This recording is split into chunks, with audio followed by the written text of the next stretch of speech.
Welcome back, Daily Show on a Tuesday.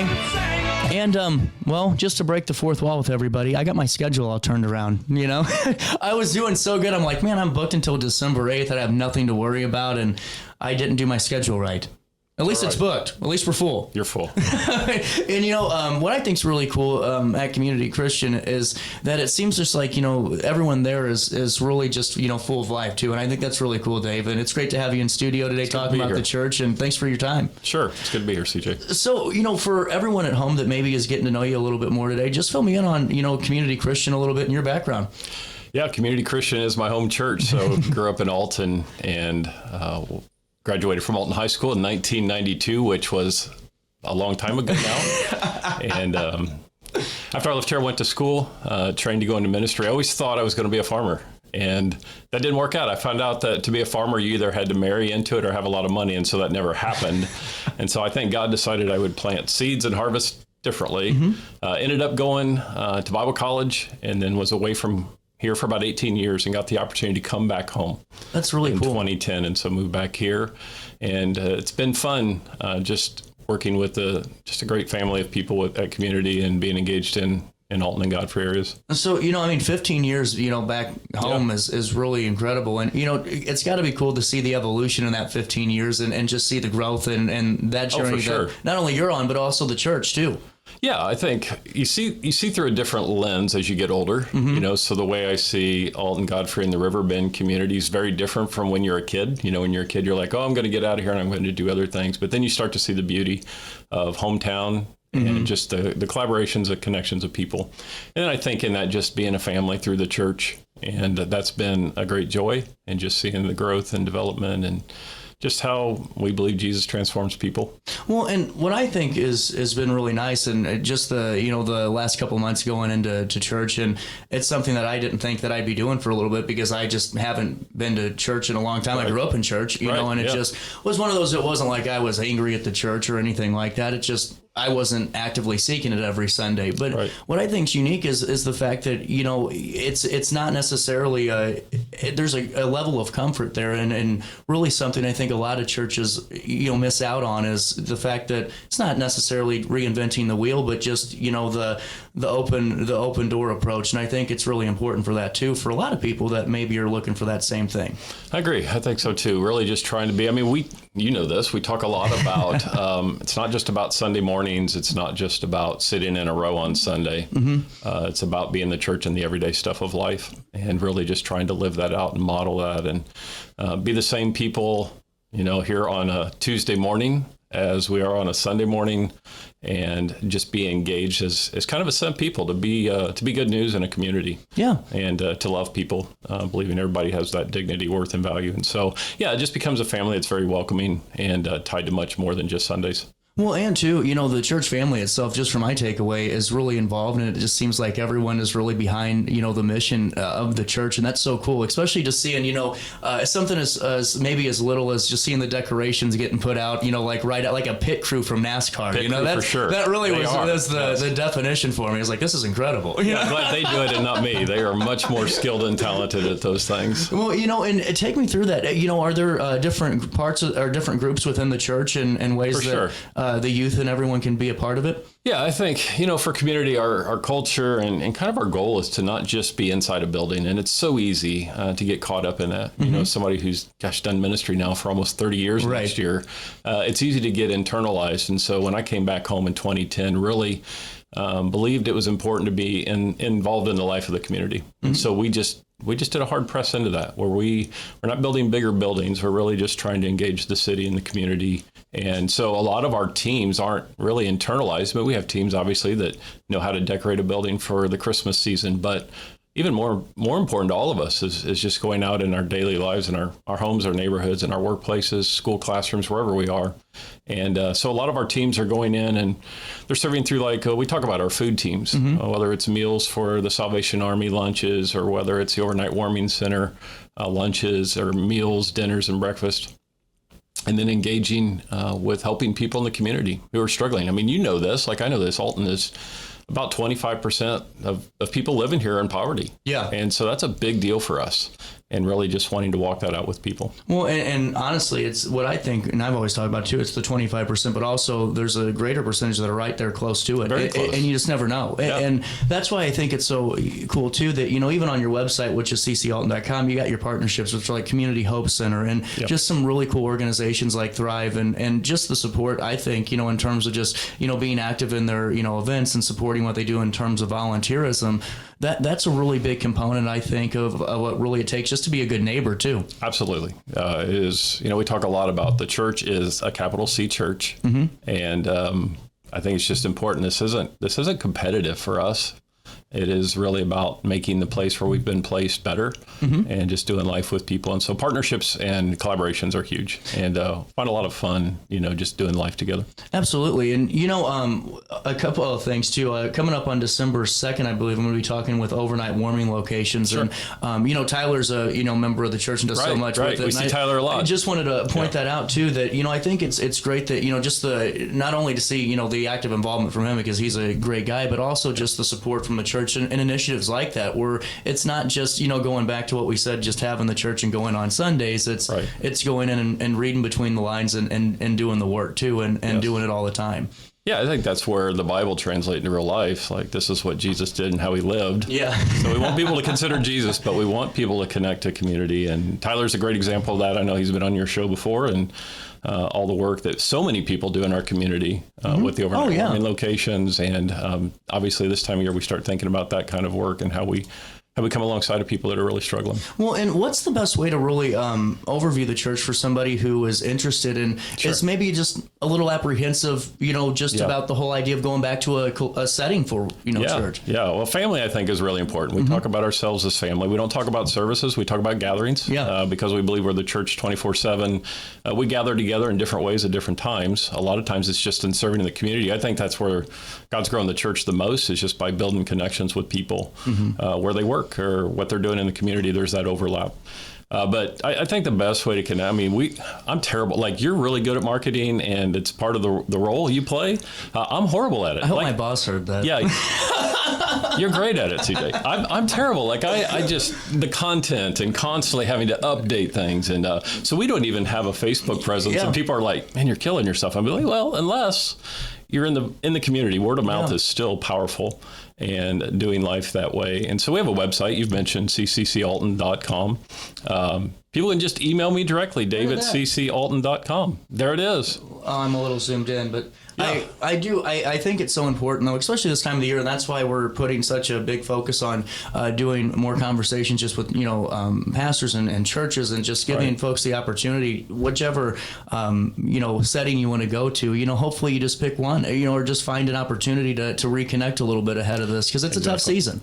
It's a hard season. I think it's been a few hard years for people in general, right? That's very true. I think we're always more aware of Thanksgiving to Christmas and the New Year of, just life and the struggles, those obstacles feel like they're put under a magnifying glass sometimes this time of year. And so finding a place where you can sit and reflect on life, who am I? Why am I here? Who is God exactly? And where are we going? Yeah. Where's all this going? And so those are questions that we just do in family. And it's been helpful. And we're always willing to sit and talk with people and engage people. And I think conversation's huge. Just be able to have conversations humbly. Absolutely. You got a moment to take a break? Yeah, let's take a break. I got to pay a bill. It's 9:28, a little bit of change. More conversations as we talk all things Community Christian Church. And Dave Berger joins us. He stays in the studio on RiverBender.com, Roku TV, and anywhere you watch the show. Throughout all life stages, you need someone in your corner, guiding you on your health and wellness journey. At OSF Healthcare, that's your primary care provider. Your OSF primary care provider is there for every stage of life. Find a provider today at osfhealthcare.org/primary. Not sure if you've noticed, but those advertised prices from the other dealers are just a bunch of blah, blah, blah. At Roberts Motors, the advertised price is the price you pay. And that, my friend, is great news for you. Don't fall for their so-called incentives that will leave you banging your head against the wall. Go with Roberts Motors.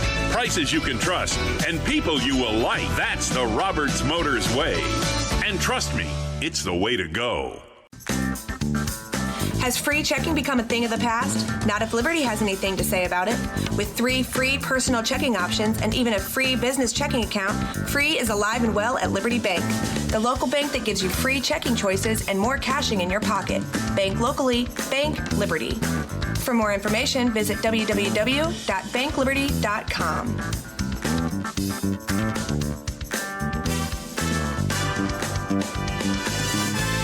What's up? It's Mike Keith. What's up, bro? What's good, my guy? Back to spotlight other amazing alumni and how they discovered their path at Lewis and Clark. Let's jump into it. This is Dwight Wirtz, president of Wirtz Welding and Tank Service, the nation's premier distributor of tank trailer parts. Dwight has been an outspoken and long-time supporter of the college and is the current chairperson of Lewis and Clark Board of Trustees. Oh, and he's a Lewis and Clark grad. I'm Dwight Wirtz, and I am a trailblazer. Macias Insurance Agency, providing quality products with extremely competitive prices. As an independent provider, we source multiple companies to offer the best rates possible, covering auto, home, business, and life insurance. Our goal is to provide quality service that meets and exceeds customer expectations. You can rest easy knowing the Macias team is working round the clock to ensure that both you and the most important parts of your life are covered. Our qualified professionals make the insurance process easy so you can live carefree and focus on what matters most. Visit MaciasInsuranceAgency.com today to find out what our team can do for you. Tomorrow isn't built by dreamers. It's built by doers. Because progress doesn't work unless we do. So at Ameren, we've been hard at work putting energy to work for you. Adding underground cables, installing advanced switches and sensors, storm hardening poles and power lines, making the energy grid stronger today so it can meet your needs tomorrow. Learn about projects in your area at Ameren.com/energyfuture.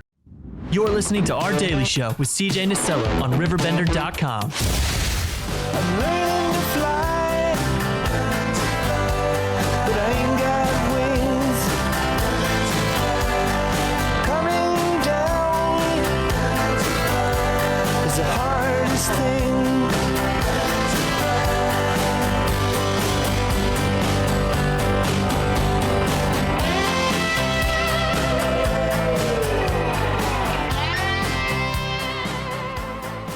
Welcome back, Daily Show. 931 hits you in the nose on this 25th day of November. I got to ask you, Dave, is there ever a time when you're on, because I start the show and I'm going, I don't know what I'm going to talk about today. How do you, when you go into... That's terrifying. When you go into delivery and getting crafting, just the message and what we're, talking about, what goes into it?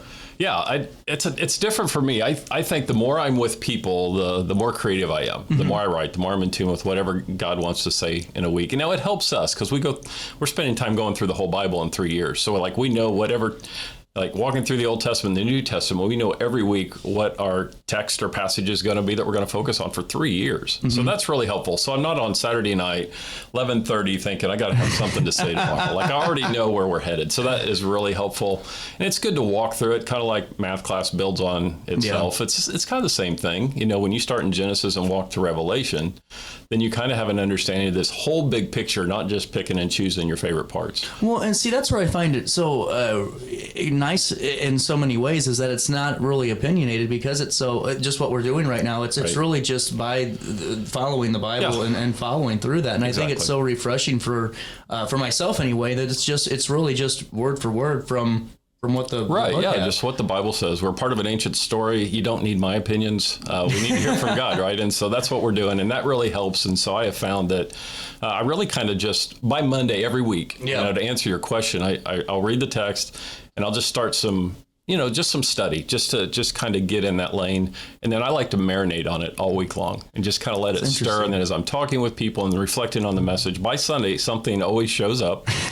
Doesn't mean it doesn't tweak a little bit, or I'll pull aside and have another thought in the moment. But for the most part, bullet points and just try to convey what the Bible's conveying. I always find it fast. I can only imagine too, if you're on a Monday, you think about it, you start marinating it, and then you're at Casey's and you're waiting to get gas, and then here comes somebody with $400 worth of losers scratch off tickets they got to scan, and I'm like, there we go. That's Sunday. Is. That's it can be as simple as that though. Life is full of illustrations. That's what I was wondering. If you're present with people and you're paying attention, life is full of it. So it's really unique. Well, what I think is so cool too is to see a lot of younger faces at the church, and I think that's something that not a lot of churches can say right now, and it's really cool to see that, and to see not only just the presence but the engagement level. It really is fantastic. Yeah, our young families are amazing. I think what's been so I don't know, just so encouraging for us is that young people especially, and, teenagers, 20s, 30s, really want to be engaged with people. Yeah. They want to sit and share tables. They want to serve, and they want to be engaged. And so I think that has been our connection, because we don't market. Yeah. You will not find marketing from our church family, and it's just word of mouth, and it's doing life with people in community. Do you think that's the best formula for you? I mean, it is for us. I don't. No. My question is just because it's you have everyone there is on the same page. Alignment's really, huge. It really is huge. Is it one of those where you'd be better off staying in that course than maybe asking somebody from church to start a Facebook page or to do that? That was kind of right. Yeah. Well, and you and I both know social media can be great and it can be terrible. We all know that. Everybody listening knows that. Yeah. And so some people are really good at it, and they can dialogue and have great conversations. Mm-hmm. Yeah. I'm not good at it. Yeah. And a lot of fighting ends up in the comments, and we really want to not get divided by fights. We want to let's have conversations and see people and talk to people. And that seems healthier for us. Well, and too, if anyone's interested, if you go to ccalton.com, you can see the latest speakings too, and just some of the latest services as well, correct? Or gatherings. Yeah. We post the teachings every week on our site. It's pretty minimal. Yeah. But it's nice, though. I like that in case, you just need something throughout the day, if you missed it or whatever to get a taste, you can jump on and listen and be like, man, that guy, what is he doing? Or just engage in the conversation. So. Absolutely. And, as we head into the holiday season, what's your gatherings schedule look like? Is it the same as always? Yeah, so it's pretty much the same as always. So we do 9 and 10:30 on Sundays, and that will start, this Sunday is November 30th. So it's the first Sunday of Advent for people that either grew up in the church or understand something about just preparing for Christmas season. Mm-hmm. We get a whole month, and it's crazy busy for most people, but it's also a time that's really hard for people. And so we really try to just sit in those moments together on Sunday mornings, but keep serving, just like we always do. That's just culture. Mm-hmm. And so we'll be leaning into the overnight warming locations and the Salvation Army meals and walking streets with people and doing life together and helping people stay housed and helping people find jobs and do all of those kinds of things. Christmas doesn't just allow us to take time off from all of that. Mm-hmm. And then we do a Christmas Eve gathering at 4:00. We're doing it earlier this year. We just find that so many people have family gatherings. Yeah. And what we don't want to do as a church is just over-program so many people that they don't have time to do life with family and with people in the community. Yeah. And it makes sense. And I really like that. And what's your, thought really as you just head into the holiday season for, anyone out there and just where your message is going to go with the church the next couple of weeks? Yeah, so we're going to be in the book of Daniel. That's just where we find ourselves in the Old Testament, right? As we're journeying through the Bible. And Daniel's a story of identity. Mm-hmm. Like, who am I? Mm-hmm. And I think what I'm learning still is that I really don't know who I am until I know who God is. And then he informs who I am and why I'm here and what's the point of all of this. And so we'll be leaning into that and realize that we don't have all this figured out. And we're not perfect people. But there is one who came into the world. And of course, we know him as Jesus, and we celebrate Christmas. And so all month long, we'll just kind of be leaning into that. And like what really matters in life, and that in all of our brokenness and our struggles and our hardships of all of our stories, there's one who knows us, loves us. He's not surprised by any of this, and meets us right where we are. Mm-hmm. That's encouraging this time of year. Well, and really just as you guys are, heading in, and whether or not you decide to get back into church or if you're needing to, that's why we're having so many of these conversations. We're talking about that during the break. Sure. I love the fact too, you provide childcare, at the church. Love childcare, don't you? Yeah. And I also love the cafe, and just like I said, it's really nice, and the way that it's set up, and the music team does a great job, and it's really, you guys just do a wonderful job with your gatherings. Great family, and again, it's shared. Everybody's so humble, just they're there to serve and encourage people. And, for us, it's not even about church growth. God does that work. We don't have to be stressed about it. Our community kids area is great. It's actually my wife, Jen, who does an incredible job leading that team of people. And so many people back there just love your kids and care about them and think about, like you said, just people leading music. Kara and her team of people are just fantastic and just help not point to ourselves, but point us to Jesus. Absolutely, Dave. Thanks so much for stopping by. It's great being here, CJ. We'll take a quick break. You guys can stop by and see Community Christian on Sundays, 2345 Union School Road, and we'll link everything in a write-up on RiverBender.com. 9:39, a quick break. More Daily Show next.